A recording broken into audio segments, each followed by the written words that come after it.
YouTuber ಜ್ಯೋತಿ Malhotra police ಕಸ್ಟಡಿಗೆ ಮತ್ತೆ 4 ದಿನಗಳ ಕಾಲ ಪೊಲೀಸ್ ಕಸ್ಟಡಿಗೆ ಕೊಟ್ಟ ಕೋರ್ಟ್. ಹರಿಯಾಣದ ಹಿಸಾರ್ ಜಿಲ್ಲಾ ಕೋರ್ಟ್ ಆದೇಶ. ಪಾಕಿಸ್ತಾನದ ಗುಪ್ತಚರ ಅಧಿಕಾರಿಗಳೊಂದಿಗೆ ಸ್ನೇಹ. ಯೂಟ್ಯೂಬರ್ ಜ್ಯೋತಿ ಮಲ್ಹೋತ್ರಾ ಪೊಲೀಸರ ಕಸ್ಟಡಿಗೆ ಮತ್ತೆ 4 ದಿನಗಳ ಕಾಲ ಪೊಲೀಸ್ ಕಸ್ಟಡಿಗೆ ಕೊಟ್ಟ ಕೋರ್ಟ್. ಹರಿಯಾಣದ ಹಿಸಾರ್ ಜಿಲ್ಲಾ ಕೋರ್ಟ್ ಆದೇಶ ಹೊರಡಿಸಿದೆ.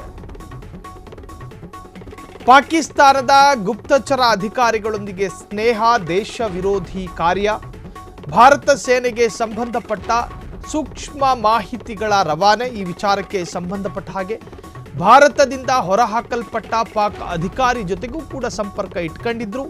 ಪಾಕಿಸ್ತಾನ ಏಜೆಂಟ್ಗಳ ಜೊತೆ ನಿರಂತರವಾದಂತಹ ಸಂಪರ್ಕ ಈಕೆಗಿತ್ತು ಎಂದು ಹೇಳಲಾಗುತ್ತೆ. ಪಾಕ್ ಐಎಸ್ಎ ಜೊತೆ ಸೂಕ್ಷ್ಮ ಮಾಹಿತಿಗಳ ಹಂಚಿಕೆ. ಮೇ 16ನೇ ತಾರೀಕು ಯೂಟ್ಯೂಬರ್ ಜ್ಯೋತಿ ಬಂಧನ ಆಗುತ್ತೆ.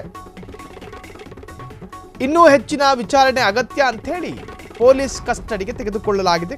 ನ್ಯಾಯಾಲಯದ ಆದೇಶ ಬೇಕು, ಅದರಂತೆ ಈಗ ನ್ಯಾಯಾಲಯದ ಆದೇಶವೂ ಕೂಡ ಸಿಕ್ಕಿದೆ. ಜ್ಯೋತಿ ಮಲ್ಹೋತ್ರಾ ದೇಶ ವಿರೋಧಿ ಕೆಲಸದಲ್ಲಿ ತೊಡಗಿಕೊಂಡಿದ್ಲು. ಆಕೆ ಆ ಒಂದು ವಿಚಾರಕ್ಕೆ ಅದು ಏನನ್ನ ಅಪೇಕ್ಷೆ ಇಟ್ಟಿದ್ಲೋ ಗೊತ್ತಿಲ್ಲ, ಅದು ಏನನ್ನ ನಿರೀಕ್ಷೆ ಮಾಡ್ಕೊಂಡಿದ್ಲೋ ಗೊತ್ತಿಲ್ಲ. ಹಣಕ್ಕಾಗಿ ಮಾಡಿದ್ಲು, ಬೇರೆ ಉದ್ದೇಶ ಏನಾದರೂ ಇತ್ತು? ಆಕೆಯ ಸಂಪರ್ಕ ಜಾಲದಲ್ಲಿ ಯಾರ್ಯಾರಿದ್ದಾರೆ? ದೇಶ ವಿರೋಧಿ ಕೃತ್ಯೆಯಲ್ಲಿ ತನ್ನನ್ನು ತಾನು ತೊಡಗಿಸಿಕೊಳ್ಳೋದಕ್ಕೆ ಆಕೆಗೆ ಪ್ರೇರಣೆ ಆದವರು ಯಾರು? ಆಕೆಯ ಎಲ್ಲ ತರಹದ ವಿಚಾರಣೆಯೂ ಕೂಡ ಈಗ ಮುಂದುವರಿತಾ ಇದೆ. ಕ್ಷಣ ಕ್ಷಣದ ಸುದ್ದಿಗಳಿಗಾಗಿ ಫ್ರೀಡಂ ಟಿವಿ ಸಬ್ಸ್ಕ್ರೈಬ್ ಮಾಡಿ, ಲೈಕ್ ಮಾಡಿ ಹಾಗೂ ಫಾಲೋ ಮಾಡಿ. ಹೊಸ ಸುದ್ದಿಗಳ ನೋಟಿಫಿಕೇಶನ್ಗಾಗಿ ಬೆಲ್ ಐಕಾನ್ ಮೇಲೆ ಕ್ಲಿಕ್ ಮಾಡಿ.